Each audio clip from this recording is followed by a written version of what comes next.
Welcome to Spring LIB. Hello everyone, today we're doing chapter 19, problem 20, and this problem gives us two sulfonic acids, one having a trifluoro group at the end and one just having a terminal methyl group at the end, and it asks us a few questions. Which is the weaker conjugate base, which conjugate base is a better leaving group, and which of these acids have a higher pKa? So let's tackle these questions in order. So which of these has the weaker conjugate base? So when we talk about conjugate base is, so the stronger the acid, the weaker the conjugate base is going to be. So the stronger the acid, the more stable the conjugate base is going to be. So now let's use these two principles to tackle these questions. So we know that we're going to rip off the most acidic proton, being the protons highlighted here, and these are both acids, so we're going to form the conjugate base of both.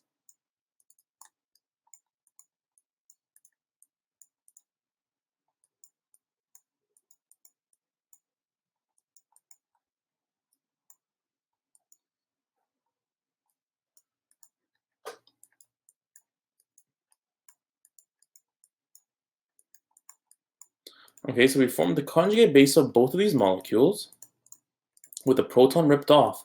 And now we need to determine which one of these acids is stronger, because the stronger acid will form the weaker conjugate base. The weaker acid will form the stronger conjugate base. So we need to determine which one of these acids is stronger. And how do we determine which acid is stronger? So the strongest acid will have the most stable conjugate base. And how do we know about conjugate base stability? Well, we have a few things. Number one, placing the negative charge on an electronegative atom like oxygen, which both of these is true. Number two, resonance stabilization, which both of these can participate through the resonance structure of putting the negative charge in either of these two oxygen atoms. So both of these can go through the same resonance structure. So we have three resonance structures for each. So now so far it looks like there's a tie. But number three, one of the most important thing is the inductive donation or inductive pull of electron density throughout the entire molecule. And how does that happen? That happens by having electronegative or electron withdrawing groups in close proximity to the negative charge. And what we have in the first molecule is three fluorine groups, which happens to be the most electronegative atom in the periodic table. So there's going to be an electron inductive withdrawing effects of electron density away from this oxygen atom towards these fluorine atoms here, this fluorides atoms here. So what is this going to do? It's going to stabilize the conjugate base. And if you look on the bottom has just three hydrogens at the terminal end. So hydrogen is not more electronegative than oxygen, so there will be no inductive pull of electron density off of the oxygen, like in the first one here. So because we have this extra stabilization effect by having close proximity of three fluoride ions here, we can say that conjugate base is going to be more stable.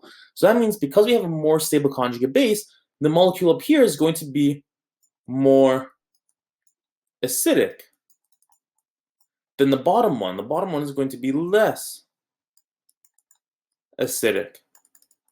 So what do we know? The stronger the acid, the weaker the conjugate base. So the strong acid will give a weak conjugate base.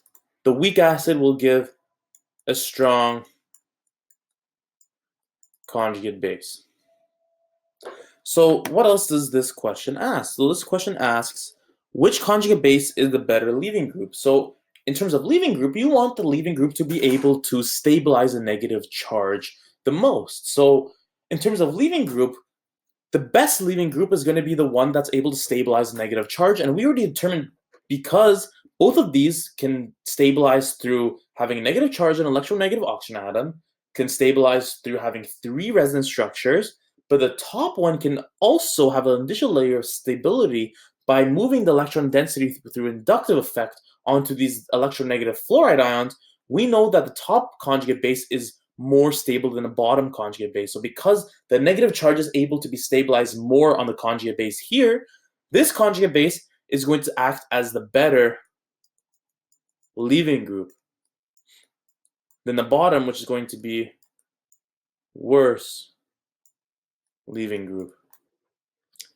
And now let's see what else this asks. So which of these acids has a higher pKa? So the more acidic you are, the lower the pKa.